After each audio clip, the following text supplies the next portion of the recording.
So good morning, dear colleagues, and welcome to this academic training series of lectures.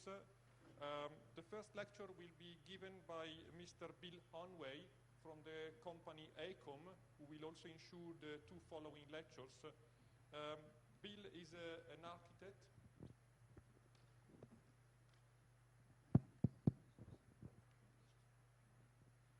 Architect graduated from Harvard in 1987, and he worked mainly on major urban areas regeneration projects, which is also, I would say, one of the main fields of activity of ECOM, who is a global player, 45,000 people all around the world, active in engineering, architecture, and generally large-scale projects. So Bill will give an overview about the regeneration of the London area, connected also to the Olympic Games as an example of the development of the potential of a city through the large architectural projects. So please,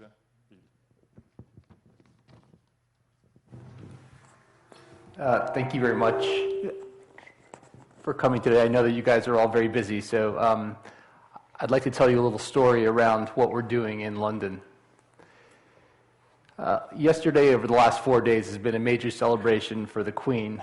She's been in power on the throne for 60 years, and it sort of was reminiscent of some of the glory days of the UK and the Empire, but also sort of sad because of where the UK has fallen in terms of its global dominance. So sort of a bittersweet memories over the past 60 years.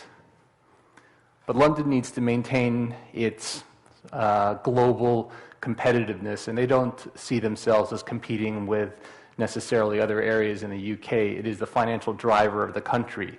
So they compete with New York, Paris, Moscow, Shanghai, the major global centers of the world. And in order to maintain that level of competitiveness, they have to constantly look at improving the quality of the life, the quality of the financial services, but also the quality of the infrastructure. London has had many challenges right now. Many of the tube lines were built in the 19th century and are starting to suffer. We're about to celebrate the Olympic Games, where we're going to have millions of visitors come in, and the strain and the improvements on the public transport is going to be evident during those games. Every preparation has been made to maximize their use, but we still feel there are going to be some creaking around the edges.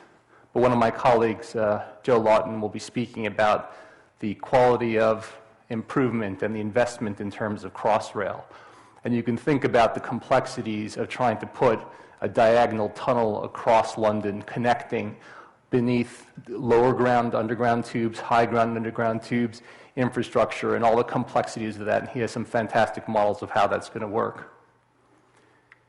Steve Woodward is going to talk on Friday about one of the other main concerns for London, which is the ability of the sewer systems within London to work. On the Olympic site, this is a surface-mounted high-pressure water main that's pressured up to 13 bar. It delivers water for the entire Canary Wharf and is actually sitting a meter below the ground. And when it crosses bridges, it's actually exposed. Now, during construction, it was a very delicate moment to try and work around these systems. And we had one front-end loader that actually punctured one of these, and we had a fountain that went up 25 meters in the air. That was not what we were hoping for. But all of these things are part of the complexities of working in a historic city and the things that need to be delivered. So Steve will be talking about the Thames Tideway Tunnel and some of the critical work necessary to improve the systems. In the Olympic Park, we have, on 100 days per year, we have raw sewage that floats down the canals and the rivers because the sewage system can't hold the capacity. So the Thames Tideway Tunnel is actually a large capacity holder of sewage and the sewage system. So he'll be talking about that in more detail on Friday. So those are the three lectures that are going to occur over the course of the next 3 days. I'm going to focus on the London 2012 Games and touch a little bit on the Rio de Janeiro Games, which I'm now working on. So there are 9 primary lessons to learn from the work that we've done in London for the Olympics. And the first one is, as with any good project, do the research and do your homework. Never start a project before you understand the challenges that you're facing. So although I'm an architect and I would love to draw the moment that we get a project, it's much more important for me to understand the context and the challenges within which we're going to do our work. So looking back on the history of the Olympics, they all had something that people remembered. Barcelona, probably the most memorable games in a sense that every decision that was made by the mayor and the government was very much about how to produce a better quality of life. So improvements in infrastructure, improvements in road networks, all were part of the sort of success that Barcelona now enjoys. You go back to Atlanta, it was really a commercialization of the Olympics. Think about Sydney, successful games, but they don't really have a legacy even to this date. And then Athens, a lot of financial researchers now are tracing back some of Greece's problems all the way back to the Athens Games, and many of those facilities now are completely abandoned. There was one restaurant that was built for 1,000 people having dinner, was open for one night during the games when it was never used again. So there are still chairs, tables sitting in that restaurant, never used after that point. So you look at Beijing. Beijing was really a celebration of China's global success. So there was no expense spared. They admitted to having spent $30 billion on it. So it would have to be assumed they spent probably twice that to deliver the games. But a fantastic moment for the country, but probably no long-term legacy. So when we started the project back in 2003, we were asked, what is it that will make London memorable? What can we do in terms of the huge financial investment in the games and turn that into something positive for the long term of the country? Now, a couple of interesting notes. That is the Olympic site. It's part of a much larger system of the Upper Lee Park and comes all the way down to the River Thames. And when people think about the East End of London, historically it's been where all the docks have been. Simple things like the wind blowing from the west to east has always meant that London's East End has been the very poor part and very much the unhealthy part of London. But if you look at an overall map, that's Tower Bridge, where many of the celebrations occurred over the weekend. That's King's Cross Station, that's Parliament buildings, and that's Canary Wharf, and that's the Olympic site. So you start to think about distances between the major wealth centers of London, and it is very much part of the fabric. But importantly, if you lived here, you have a 3-year longer life expectancy than 3 or 4 miles away in the East End of Park. So in one of the most wealthy cities in the world, you have a 3-year life expectancy within a 2-mile distance within the city. So those are the types of challenges that had to be addressed in terms of looking at the investment for the Olympics. It is a big piece of East London. Not everyone supported the games. There are many artists who live in the East End of London, and they produce some very interesting artwork. I like this one because somebody made the effort to actually paint the tires the Olympic colors. But the site was very, very challenged. It's an industrial wasteland. The first starting point for the work was we had overhead power lines that had to be undergrounded. That was 500 million pounds. We had the overhead water system that had to be put in. We had polluted rivers, and we had the largest refrigerator mountain in all of Europe. So significant challenges to overcome within the site. There's some beautiful parts of the site. There's a river that runs through it, there are canals, but very little investment has gone in during the course of time. So the urban infrastructure is poor, but even some of the beautiful parts have not been maintained very well, and the canals were starting to crumble. The infrastructure, because it was an industrial zone, they made it as cheap as possible to deliver, so that the train lines never took into account that somebody may want to walk along the canals. And so even those challenges were evident in everything that we had to do. In terms of GIS analysis, sort of groundbreaking socioeconomic analysis for the site, the darker colors are the wealthy areas, and the lighter the color, the higher the crime. This is one of the highest crime rates in London. There are 150 different dialects and 30 different languages spoken inside that boundary. So challenges across cultural as well as socioeconomic. Very, very unhealthy. I talked about the life expectancy between the dark green and the light areas, and lots of other challenges. There are doctors in the area of reasonable amounts. So when we did our analysis, it didn't appear that there was a shortfall of medical support, but the reality was that because there were so many Muslim families, the women wouldn't go visit male doctors, and so therefore the health rate was dropping simply because people weren't seeing the doctors. So in summary on this first point, it really is an industrial wasteland. What you see here is some of the canals running through the site, the main infrastructure, gas holders, but also just a little peak of the River Lee. That is a major river that runs from the north of England all the way down to the Thames, and it's barely visible and has really been canalized and industrialized. So lesson number 2 is really very clearly establish the principles of what the goals were going to be in terms of developing the ideas. So we said you have to really think big. You have to think in the long term. If we're going to spend £9 billion on delivering the Olympics, we have a very fixed program and timing in which to do it, but we also have to deliver something fantastic, something extraordinary. In terms of the strategic context, that is the Upper Lee Valley running all the way through. There's the Olympic site, and there's the River Thames. The City of London can't really move to the west because Heathrow and the Greenbelt create a boundary around the city in which it can't move. So everything in terms of growth really had to shift to the east. So this shift to the east meant that all the development would focus around some of the key components of city expansion, and that really became the balancing point and the idea behind the Olympic site.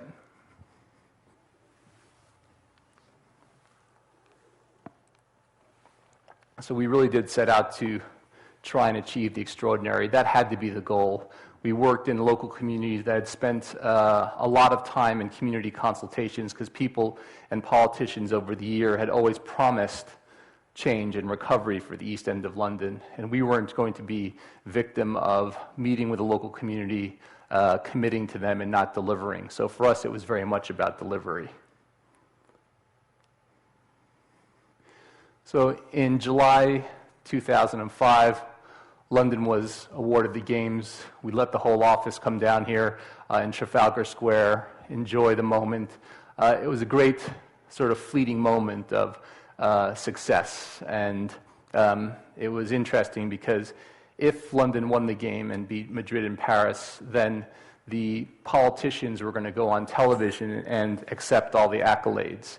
If London had lost the games, myself and my colleague as the consultants were to go on television and take the blame for not winning the games, but more importantly explain that we were going to regenerate the East End of London, but instead of taking 10 years, it was going to take 30 years. So there was always a long-term plan of delivering the games. But when we started to look at the bigger picture, that's the Olympic site there. This is the East End development through the Thames Gateway. Back in 2006, this work was done.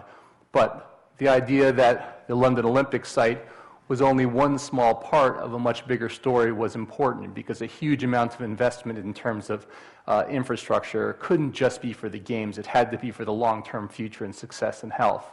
So the constant look at what changed over the course of time was an important factor in how we did our work. And avoiding token gestures, we couldn't do little things. It had to be major work. We had to have a profound change in the quality of life for the people who lived in the East End of London. So this slightly graphically disturbing map was actually done back in 1943 by a famous architect and urbanist, Sir Patrick Abercrombie. And his description of London was accurate at the time. It was a series of little villages. London was originally 7 villages and then turned into one urban metropolis. But even inside that structure, there are hundreds and hundreds of little neighborhoods. And back in 1943, Sir Patrick Abercrombie really said that the West End and the West End of London was the healthy part. The city was the financial driver, and then everything to the east, surrounded in black and the lighter colors, were actually areas that needed to be greatly improved. So even back in 1943, this was identified as one of the most important goals in terms of improvement. So when we started to do the design for the Olympic Park, we said, why don't we think about it as a series of villages and healthy villages driving success and future success for the local community. So this sort of was stuck on my desk during the 8 years, the constant reminder that there's a bigger picture. It wasn't just about the 3-week celebration of sporting excellence for the games. There was always this bigger story that had to be told. So lesson number 3 was setting out a very simple, powerful message and to try and make it as clear as possible so that when the politicians spoke about the goals and drivers, it was a very easy soundbite to tell. So we started this idea that the London, as I said before, was a world city competing on a global stage. The Olympics is a global event, and what happens when you put those two together? Well, the Olympics, by the nature of what they have to accomplish, is a closed event. It has a fence around it. You have to have a ticket to get in, and it is a moment in time, which is great if you're watching it on TV and great if you can afford tickets, but it is a closed event for individuals. So what we did was try and translate the diagram to something for the future, which was really just break up the rings, and everything has to look outward, has to be connected, and has to turn into this sort of series of villages that I showed on the Sir Patrick Abercrombie plan. So driving, lesson number 4, a clear concept that can be told. This is a diagram of a traditional events park, series of sporting venues. Important to note is that during the Olympics, there is a requirement for spectators that far exceeds any future sporting event. So the Aquatic Center for the Games requires 18,000 seats, and now in Rio they're asking for 20,000 seats. The next largest event in the world is the World Championships. They require only 6,000 seats. So if you build to the maximum size, you build a series of venues that are much oversized for the future legacy. The other point is that you have sometimes a maximum of around 250,000 people on the site during the Olympic Games, and you have to size the public realm so that it comfortably accommodates that size of people. And so you can feed them, they can find the toilets, it's a pleasant place to be. But after the Games, you will never have that kind of crowd again. If there's one event in a stadium, you might have 40,000, 50,000 people. Or if you have an aquatics event, it could only be 6,000. And these spaces end up being enormous and underutilized. And you can see that in Sydney and you can see that in Athens, that they're unscaled. And even in Beijing, these vast open spaces are completely uninhabited. So we started with a slightly different concept, which was if we could be efficient in terms of the layout of the venues and efficient in terms of a linear arrangement of the hard surface for people to come to, if after the Games you had to keep a few of the facilities because they were part of a legacy for sports, can you build temporary venues and when you take them away, turn them into houses, hospitals, schools, buildings for work, and can you transform the hard surface necessary for all the people and turn it into a public park? And so that became the very simple driver of our work. We developed those diagrams further. The site currently has a tiny piece of river, the canals and industrial sheds on it, very little other than contaminated land and damaged land. And first and foremost, can we build a park? Can we create that green connection running all the way through the site? Then can we build the park? I think from our point of view was that if we were going to have a series of temporary venues, we had to find the more powerful message in terms of what London's Olympic Games represented, and that became the public park. So Queen Elizabeth Park became the icon that we were driving for. So in Beijing, where Herzog de Meuron's Bird's Nest Stadium became the icon, we were driving that the park itself was the thing that was most memorable in the site. And then we hold the Olympic Games with all the venues, we take it away the temporary ones, and then start infilling the site in the back of house areas with the legacy buildings required to create a stronger community. And then provide a last layer, which is the wider connections to the other catchment areas. So that became our sort of starting point for conversations. But in terms of meeting with the local communities, we had to be sure that we outlined very, very specific goals, because if we went back to the community and just showed those diagrams and said, trust me, I have a great story to tell you, that wasn't going to be enough. They wanted very, very specific answers to their questions. So we set a series of targets. So starting with London's looking east, we said that we wanted to build approximately 7,000 to 8,000 new homes, half of them in the affordable range and half of them for large families. Because what we were looking at the demographics of the East End of London, because it was a high immigration population, a lot of large families. So 1 or 2 bedroom apartments, which is the most financially efficient way of developing housing, was useless in the East End of London. So we had to find a model that was different. In terms of all of our sort of urban regeneration research, it always came down, if you wanted to have a viable community and you wanted to have families living there, the priority was providing quality education. And that became the driver for some of the definition around neighborhoods for our site. So we built 3 new primary schools and 1 new secondary school to work within this wider catchment area. We also wanted to balance the living, the health, with academic and research. So you can have primary and secondary education, but there were a whole series of universities in the East End of London that wanted new campus facilities. And so we decided that this was a perfect opportunity to deliver academic and research space. In addition to that, we invested a huge amount in fiber optic cabling, power infrastructure to produce the video feeds for the games. So could we turn that into a new Silicon Valley in terms of what types of platforms we could create in terms of balancing research and jobs, and then looking at the jobs, 6,000 to 7,000 new jobs in the site itself. So an area of very, very high unemployment, we were sort of guaranteeing that we would drive employment numbers for them. And then you add to all that the history of the Olympics, the new park, the waterways, sort of the healthy living lifestyle, and we started to put together this package of what we thought was really inherently important for the success of this neighborhood. So lesson number 6 was having a defining set of design principles. So we've established the goals, we've established the priorities, we've set the targets, but how do you turn that into a design? This is probably my favorite drawing that was done by the entire team, which was we set all the young architects a task of going out into the individual neighborhoods surrounding the site. And you can see our site is sort of in the center here.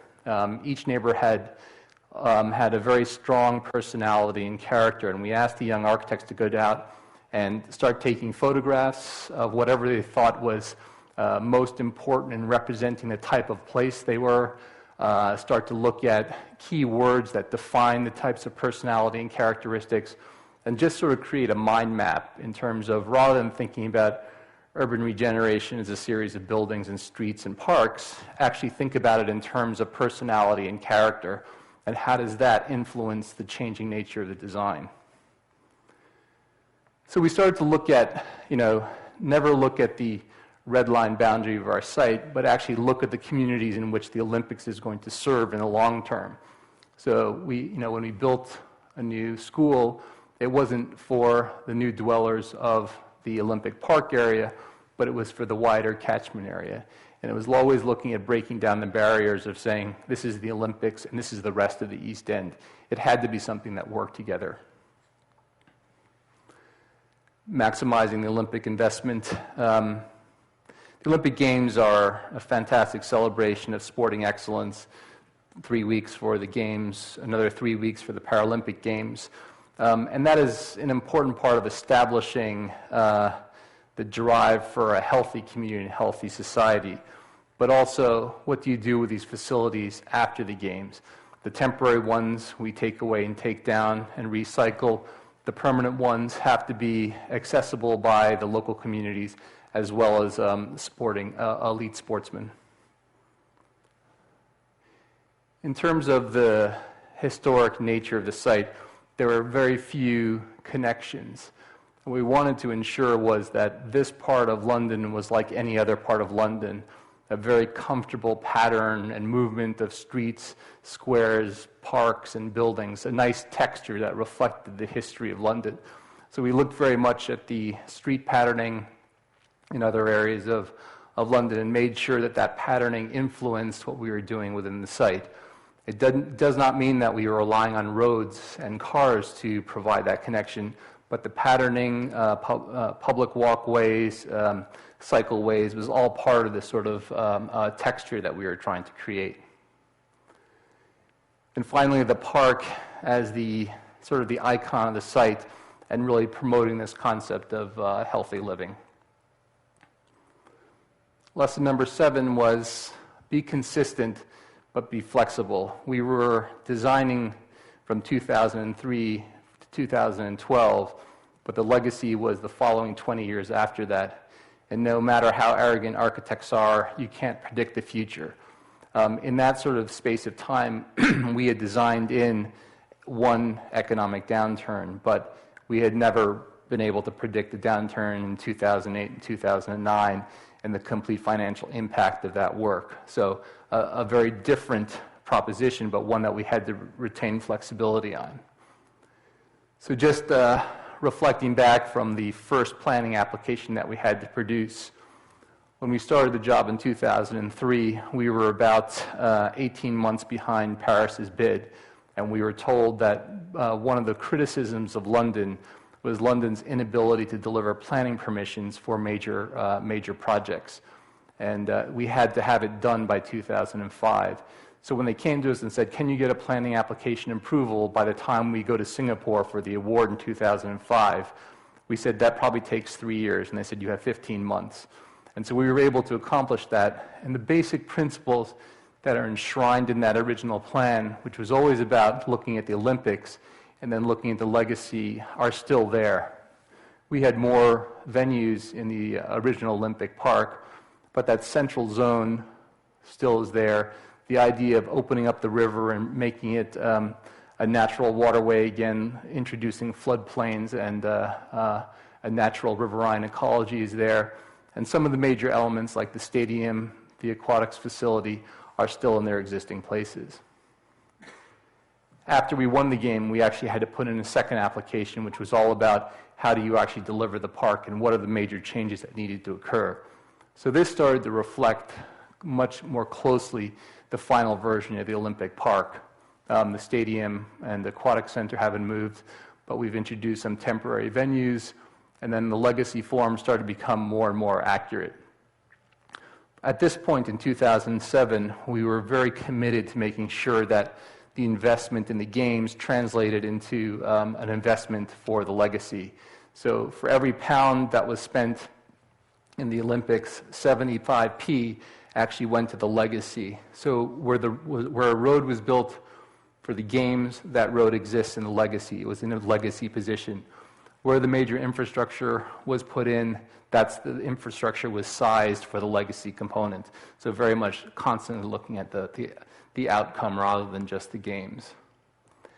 And then we just turned in the final planning application at the end of May, which is the 2012 planning application that defines the games and defines the future. So this is the final outcome of the Olympics with the velodrome, basketball, handball arena, main stadium, the aquatic center, and the park that runs through it and the river that you can see, and the outline of the overall project, and then the transformation into the legacy form.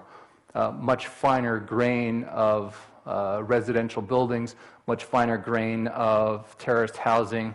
The scale of the housing along the park has transferred into what was typically found in London, and the park becomes even more sort of glorious in its outcome. So lesson number 8, be clear on the process of delivery, ownership, land disposal, and long-term maintenance. The danger that we felt with politics is because it's cyclical. At any moment, a politician might want to sell the land to gain as much money as possible to do one of their own pet projects. And the danger of that is that you devalue the land, you sell it cheaply, and you don't gain the greatest leverage in terms of long-term delivery. And importantly, we had a plan that embedded the cost of long-term maintenance of the park within the land sale and the land value, an important balance. So we described a framework for that long-term delivery, to identify areas where delivery should occur in the short term, and then how do you deliver over the long term and the long-term influence. The ability to deliver some of the Olympic Village early on and some of the areas around the waterways where you would have maximum value. Transformation into some of what Stratford City was looking at, some higher scale buildings, some more commercial office buildings. And then as the sort of ripple effect occurred, the investment in the Olympics started to raise the land value of the land around it, and you started to see more development in what was historically very poor industrial land. So lesson number 9, work with extraordinary talent. These projects can't be done alone. No single company, regardless of the size, can deliver this. My company has 45,000 people in it, but even that is not enough in terms of skills.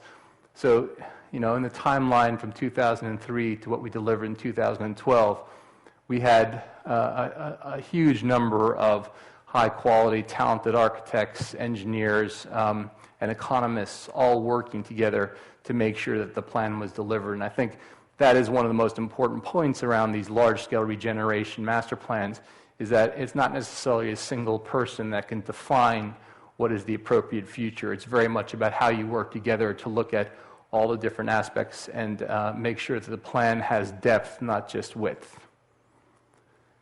So when we started to look at translating the design from the master plan to the actual George Hargraves, an American landscape architect, started to look at the river corridor and how you start to release the pressure of when it was originally canalized.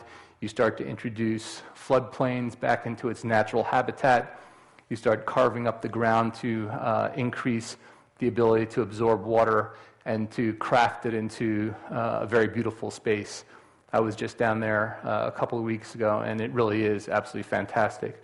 Unfortunately, because of the Olympics, tents, flags, McDonald's are all being placed into it right now. But at the end, it will all come out and become beautiful again. Zaha Hadid's very, very beautiful aquatic center. During the games, it has these 2 appendages, which are the 12,000 additional seats that are necessary for the Olympics. But after the games, we take those away, and we end up with this beautiful sculptural form. So once again, meeting the needs for the games, but always looking at what you have to deliver in the long-term legacy and looking at quality. I think the most beautiful building on the site will be the Michael Hopkins building, because he worked very carefully with his engineers to build a naturally ventilated, beautiful wood structure with the most minimal structure possible. So it's a cable roof with a fabric with ventilated louvers. A really beautiful, beautiful facility. And then even the sort of where we were worried about the temporary facilities that were going to be there for the 2 months of the games and then be taken away, Wilkinson Air started to look at how you craft these buildings into something a little bit more fantastic. And at nighttime, when this is lit up, it is a pretty spectacular facility, even in its own right. And then the stadium itself. This was probably the biggest challenge. It was designed to be an 80,000-seat stadium, which is a requirement for the games, but needed to get down to 25,000 seats for the post-game athletics legacy. So Populous designed this entire building from the ground up to be demountable and removable. So this is a venue that can hold the 80,000, but comes apart very quickly. And some of the tests that we did was looking at the nature of the games and the structure, and then you take the entire upper structure off, and you're left with a 25,000-seat bowl for athletics, and then it allows you to create a development platform where you can build housing on the top. So very much how do you make that translation and transformation? This is a very complex, it looks very simple in these diagrams, a very complex transformation. What I think is now going to happen is that it's going to go from 80,000 to a 45,000-seat football stadium, which is probably a better legacy in the long term. So lesson 10, I'm throwing in an extra lesson because as of 6 months ago, we won the commission to do the Rio de Janeiro Games for 2016. We have been able to use the in-principle concepts around the games, but obviously Brazil is a very different culture than England. The weather is slightly different, and the attitude towards sports and beaches is slightly different. So how do you translate what we believe is an appropriate methodology into something that is represented? So going back to that original chart, we've defined London's idea around this catalyst for regeneration and legacy. But what is it that Rio is going to represent? And we're just starting to work on this now. But for those of you who haven't been to Rio, it is absolutely one of the most spectacular cities in the world in terms of visual beauty. I think possibly Cape Town and Tabletop Mountain are the only ones that can compete in terms of this. The topography, the landscape is unique. And how do you represent a balance between Brazil emerging as a global economic power, but also reflecting the socioeconomic challenges of the favelas at the same time? They're moving more people into the middle class than any other country in the world, including China, in terms of percentage of their population. But the disparity between the very rich and the very poor remains significant. And so we have to be very careful in how we spend money to ensure that it is not wasteful and has a long-term purpose for the future of the community in Rio. This is a slightly different challenge because Rio's topography and beauty of its physical setting creates even more challenges than we had in London. So what we all know as the famous part of downtown Rio is up here to the east. Copacabana Beach and all the Ipanema all run down this portion of the coast. But there's a beautiful natural mountain range in the middle of it. There's no way to actually connect other than across the perimeter. Equally challenging is you can't actually tunnel through these. You have to find areas along the coast where tunneling is minimized in order to make those physical connections. So the Olympic site is actually in this lagoon, but is, on a good day, 30 minutes from downtown Rio. On a bad day, it can be 3 hours. So it's very much a challenge of how do you move people. And they can't or don't have the time by the 2014 World Cup to invest in metro or tram lines. So everything is being done by BRT, rapid transit, which has been hugely successful in other parts of Latin and South America, but it is going to have to move hundreds of thousands of people in Rio. So this is the site, slightly different than London because it is a relatively flat site. It's the old Brazilian Formula One track. So if you saw the Art and Senna documentary, this is where he won his first Brazilian Grand Prix in 1973. And that main straightaway is a very, very important road in the culture of the site and sporting culture of Brazil. So that's been maintained in our Olympic and our legacy plans. So whenever we did, as in London, whenever we drew a plan for the games, it was also reflected in the type of plan that we would have in the legacy. But one of the most important components is the central zone, which is really a linear common domain from which all the plans derive. And so when we looked at that central zone, there's a famous Copacabana Ipanema Beach patterning of black and white granite stones. And we analyzed by Roberto Burle Marx, and we analyzed the sort of mathematical equations around the radiuses and started to translate that and transform the size and scale, and it becomes sort of the defining way that we start to think about design. And then looking at the landscape, there was a very powerful Atlantica forest that exists in this area. If we were to leave the site unbuilt, it would return to the forest in probably less than 10 years. Everything grows so quickly there. So we really wanted to look at some of the critical species that are part of this Atlantica forest. There are 25,000 different species in the forest, of which about 40% are unique to this location. So how do we use that sort of as a driver for design? So in simple terms, we looked at some of these unique species and looked at how it transformed itself into an architectural content and an architectural driver, and how you might translate those into physical buildings as we start to develop the design. In terms of some of the landscape and key components in terms of bridges, how does every single piece of formal infrastructure turn into something better? So a bridge that crosses a loop road becomes a series of amphitheater carved shapes rather than just being a bridge. And it's this sort of review of every component of design that is so important into what we feel is successful Olympic Games and Olympic venues. So as we move from the Olympic Games to the legacy, you can see that the legacy facilities, which are part of an elite training facility, and then the legacy patterning of urban streets and squares are existing, and then the translation into the park component along the waterfront. So this is a 3-minute video that we produced, hopefully produced, let's see, for the competition and for the games. It sort of quickly outlines the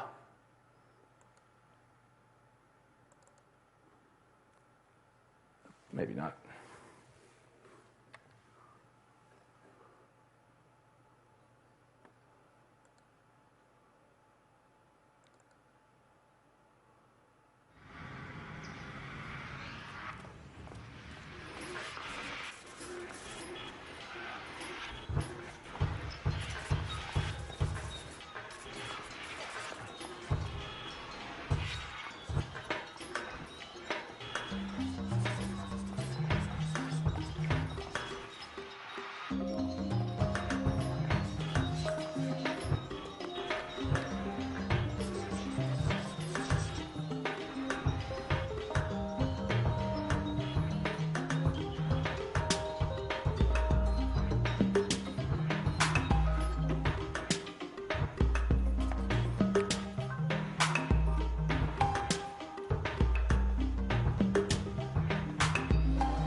So I will conclude that by saying thank you and obrigado for your time today. We've got probably 10 minutes and happy to answer any questions from London or for Rio.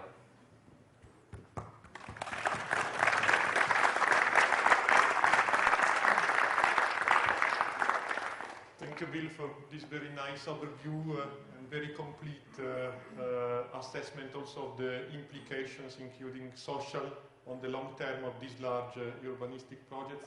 I'm sure there are some questions around. Yes. Hi, thanks. That was a really great, interesting talk. I was just wondering, in London, how much of the legacy is already planned and funded, and how much is hoped to grow through just general regeneration of the area? The funding is already in place for much of the primary development. So all the schools are committed. Obviously, the Olympic Village is already built, and the first stages of removal of the temporary facilities and the developments are already in place. So there is the first phase of development is fairly accelerated. It's about, I would say, 15 to 20% of the overall site. The other 80% is yet to be funded.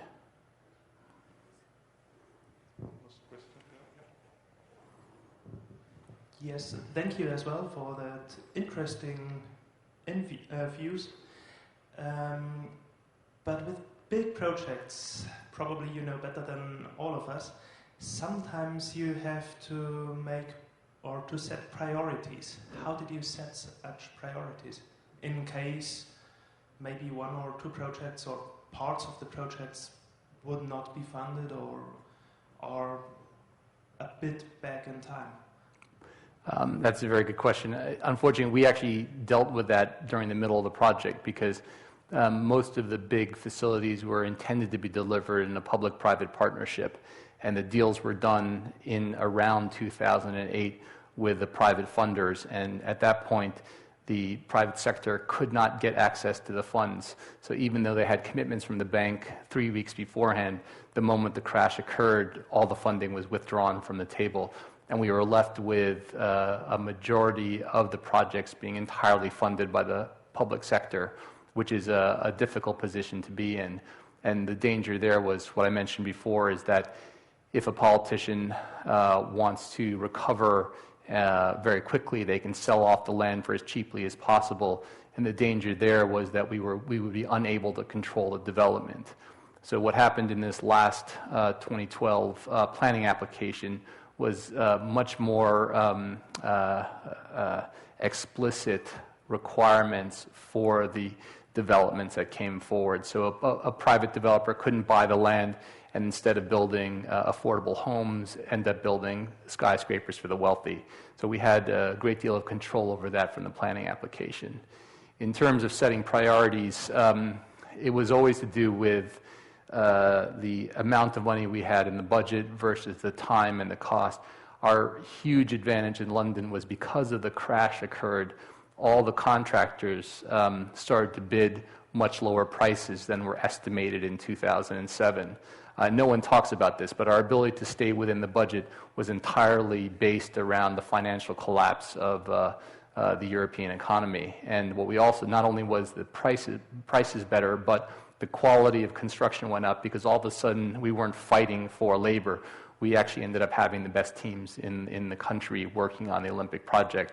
So when everything finished a year in advance, it was, credit for the ODA and the development corporations in terms of delivery, but the economy had a great deal to do with that change.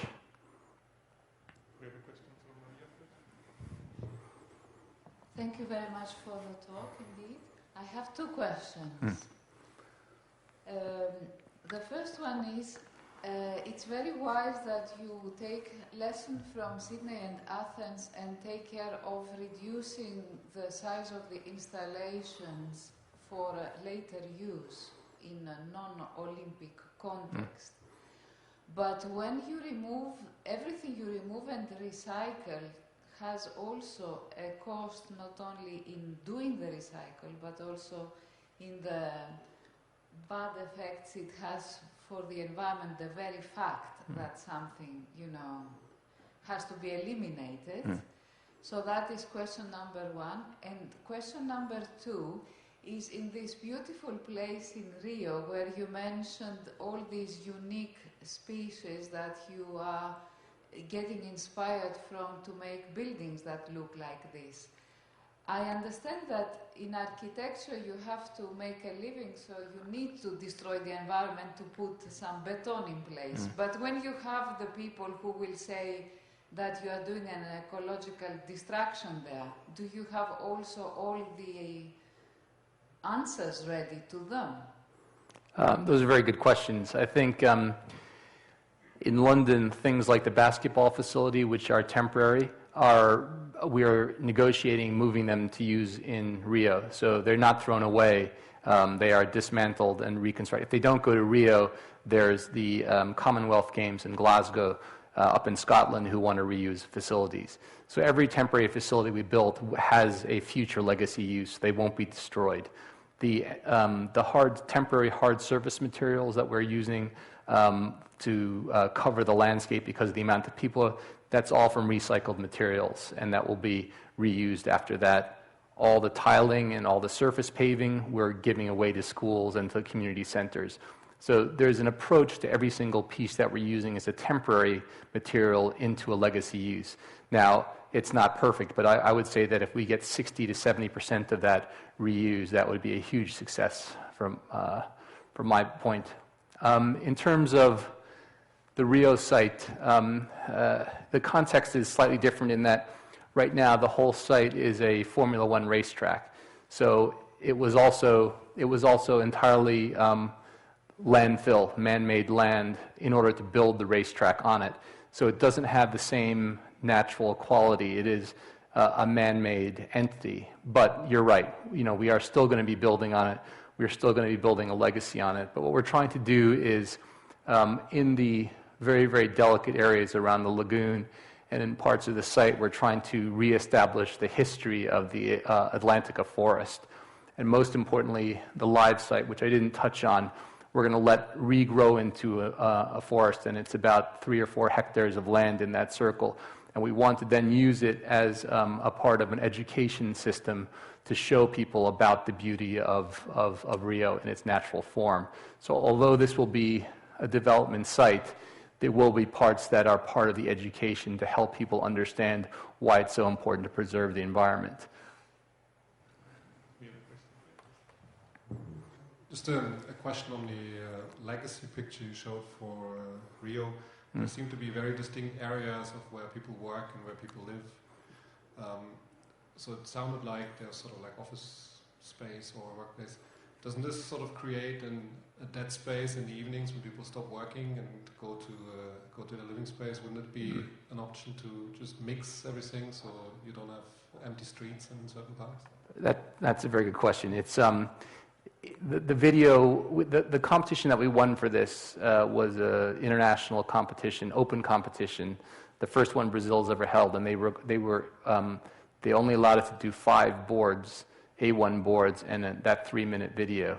So we had to simplify the message as much as possible in order to get into the final rounds and win the competition. But as we developed the plan, you're absolutely right. We would never horizontally divide the land uses, and it'll be much more about the top of the site along the main road will be commercial office building and work, and the areas around the waterfront will be priority of residential, but there will be a full mix as we develop and look at the sort of finer grain of the site. Thanks for the last question. Yes. Thank you. I have a question about London. Mm-hmm. So it seems like you're planning to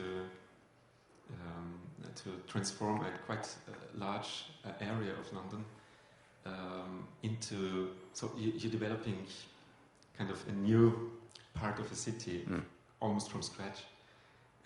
How do you? I don't know how to say it. How do you make sure that people will actually accept this new part as a place to stay, as maybe beautifully or intelligently designed it is? Right. I don't know if we can guarantee anything like that. That's the problem. But what we did do is, in that first two-year period, my colleague and I did about 200 community consultations. So we spent a lot of time with the local communities, 5 different boroughs, 5 different mayors, trying to understand what their priorities were and try and get from them why they love their existing neighborhoods. And so on the sort of emotional side, we tried to understand the perception, because people have a very negative view of this type and scale of development. Why are you spending £9 billion when my child has a struggle to get a place in this school? So it's a very careful balancing act. On the physical side, we looked at the nature of development in those areas, which is very much around terraced housing, 3-story single-family homes, and what they liked is the scale of the streets. So we looked very carefully at defining the physical nature of the environment, tried to replicate that so there was no clear divide between their old neighborhood and the new neighborhood, and that continuity was very important. So there was a physical, there was a financial, and sort of an emotional review of what people wanted. Now, there's no guarantee that they're going to love what is the final outcome, and there's ultimately no guarantee that what we've drawn today will be perfectly built in the future. But the concepts which are embedded in the master plan and in the planning application should provide us with as great an opportunity as possible. No guarantees.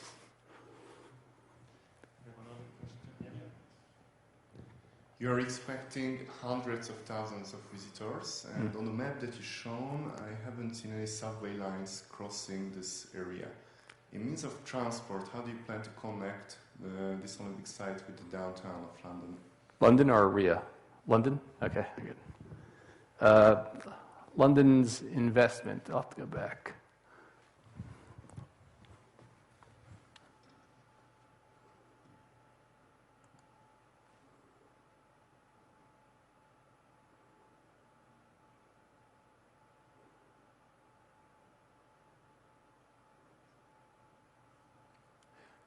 A huge amount of money was spent in terms of the, let's see if I can get that one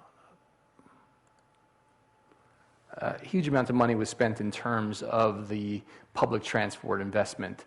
One of the reasons why this site was chosen was it was an industrial wasteland, so there was very little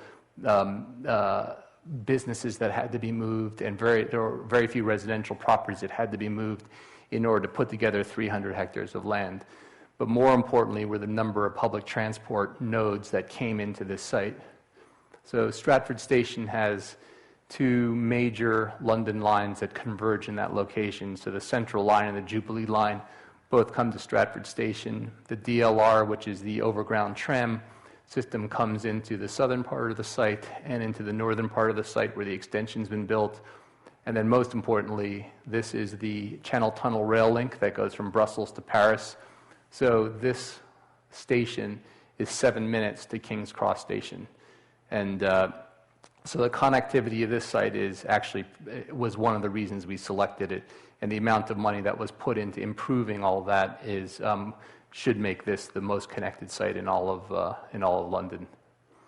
One of the things that when the IOC visited us, one of the other complaints about London was the traffic. And so the first trip, we took them from Heathrow, put them in buses, and flew a helicopter above them, connected to the transportation central location in London. So every red light that the bus drove up to, we automatically turned green. So they were able to drive all the way through to central London with no red lights, and it took them the least amount of time in the history. And then when we got them to the site, we didn't want to reverse the same thing, so we put them in the tracks weren't laid yet, but a tunnel was built. So we had SAS drivers in Land Rovers take them underground from the tunnel straight through to King's Cross in 7 minutes. And at that point, the whole issue of public transport was thrown out. They said, okay, you've solved the problem. So these are the things you have to do to win Olympic Games. Staying on this subject, do you have algorithms to model the flux of this large flux of people during the events, and to be sure that not just simply the streets are enough large and people don't get... Yeah, we've spent a lot of time on a Legion model. I don't know if you know this. It's it's a three-dimensional movement model of people. And so the whole site has been modeled for every day of the games. So we've looked at the peaks, and you take into account the schedule for each of the events. Aquatics has 3 different sessions.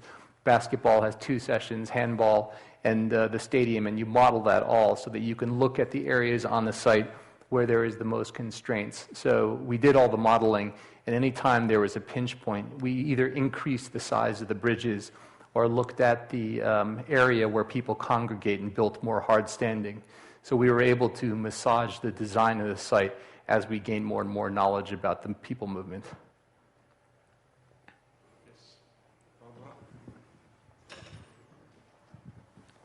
I would like to ask how it will be with the security, so that many people coming in, and how they will be checked. And also I wanted to ask,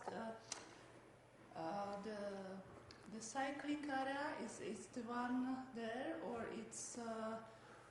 and I've heard from my British colleagues it was already tested with the normal people. You let the normal cyclists go in and test it. Yeah.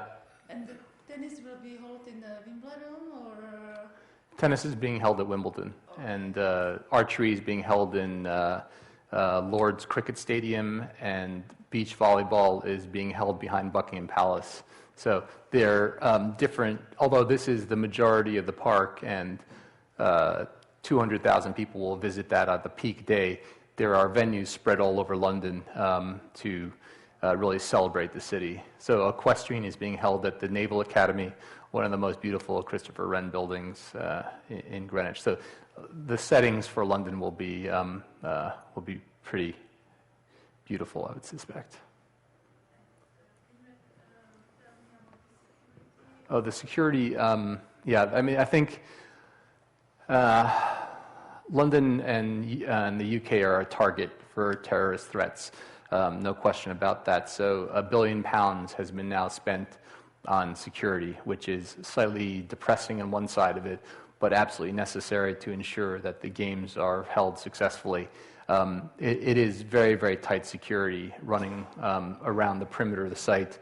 You won't be able to get access to the site during the course of the games unless you have a verified ticket.